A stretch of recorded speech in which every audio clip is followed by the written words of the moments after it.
Good morning mga kabalbas. Alam nyo maraming mga taong mapanghusga sa kapwa.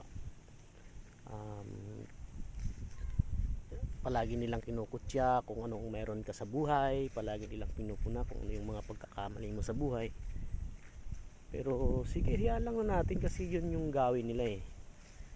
Basta ang importante tayo, hindi tayo nangungutya ng tao, hindi natin sila inaapakan, hindi natin sila ginagawa ng mga masasamang salita. Kasi ang importante sa atin ay yung simpleng buhay gaya nito. Narito tayo sa bukid. Simpleng pamumuhay ang narito. Payapang lugar. Walang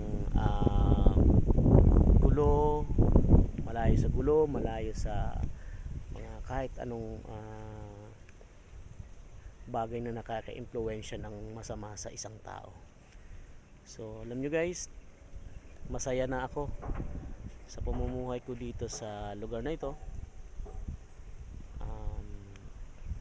Nasa sa kanila na yun, yung mga taong mapanghusga, yung mga taong dinadown ka, yung mga taong pinagsasalitaan ka lang masama, yung mga taong walang magawa kundi yung kasalanan mong nagawa yung nakikita, pero hindi naman nila napapansin yung ginawa mo sa kanila na mabuti, na samantalang sila naghihikaos din sa buhay na sa'yo yung takbuhan nung unang mga panahon pa.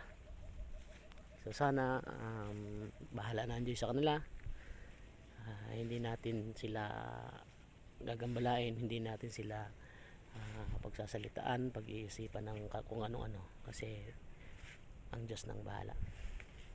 Please follow and share.